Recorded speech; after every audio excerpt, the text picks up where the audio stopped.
दोस्तों, हम लोग अपने पूरे जीवन में बहुत सी ऐसी चीजों पर अपना हक और अभिमान किया करते हैं जो कभी ना कभी खत्म होनी ही है, जैसे कि रुपया, पैसा, जमीन, जायदाद, कारोबार। ये चीज ऐसी है कि कब हमसे छूट जाए किसी को पता नहीं है। यहाँ तक कि हमारा शरीर भी कब हमारा साथ छोड़ दे, हमें भी वह मालूम नहीं है। फिर भी हम लोग उसको सजाने में और उसकी खातिरदारी में ही लगे रहते हैं। हम सब जानते हैं ये सब चीज नश्वर है, फिर भी उसका मोह और उसके प्रति प्रेम हमारा मरते दम तक कम नहीं होता। अंत समय में मृत्यु के समीप भी जो व्यक्ति होता है उसे भी ये सब मोह माया ही दिखाई देती है। पैसा, जमीन, जायदाद, बच्चे, उसी की चिंता करता रहता है वो। दोस्तों, आज की कहानी हमें मोह माया के बंधन से बाहर निकलने का रास्ता दिखाती है। एक राज्य में एक बार एक सन्यासी आया और वह सीधा राजा के महल में चला गया। उस सन्यासी की वेशभूषा को देखकर राजा के किसी भी सिपाही ने उसे अंदर जाने से नहीं रोका। वो सन्यासी सीधा राजा के दरबार में चला गया। सन्यासी को अपने सामने खड़ा देख राजा ने उनसे पूछा, आप कौन हैं और क्या चाहते हैं? सन्यासी बोला, मैं एक आध्यात्मिक गुरु हूं और प्रवचन देने के लिए दूसरे राज्य जा रहा था, लेकिन अब दिन ढलने को आया है, तो मैं आज रात आपके महल में ही रुकूंगा।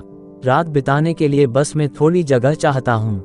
सन्यासी की बात सुनकर राजा बोला, ये एक राजा का महल है, कोई विश्राम स्थल नहीं जो आप यहाँ रात में रुकना चाहते हैं। आप बाहर जाए, वहाँ रहने की आपको कोई ना कोई जगह मिल जाएगी।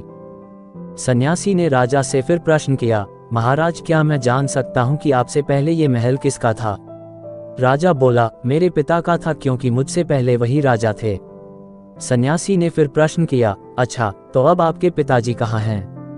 राजा बोला, अब वो इस दुनिया में नहीं रहे, उन्हीं के बाद तो मैं राजा बना। अच्छा, आपके पिता से पहले ये महल किसका था? सन्यासी ने फिर से प्रश्न पूछा।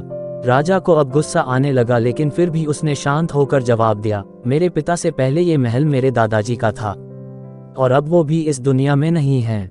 अब सन्यासी बोला, ये जगह जो ना कल तुम्हारी थी और ना ही तुम्हारे जाने के बाद ये किसी और की होगी। इस संसार में लोग कुछ ही समय रह पाते हैं और फिर चले जाते हैं। जहां हम अपना समय बिताते हैं वही हमारा विश्राम स्थल है। ना तुम इसे अपने साथ लेकर जा पाओगे, ना ही कोई और। बताओ, ये महल एक विश्राम स्थल नहीं है तो और क्या है? राजा उनकी बात समझ गया और हाथ जोड़कर माफी मांगने लगा। उसने सन्यासी को रुकने को जगह दे दी। दोस्तों, आज की कहानी आपको कैसी लगी कमेंट में जरूर से बताइए। चैनल को लाइक और सब्सक्राइब कीजिए। कहानी को हो सके इतना ज्यादा से ज्यादा शेयर कीजिए। धन्यवाद।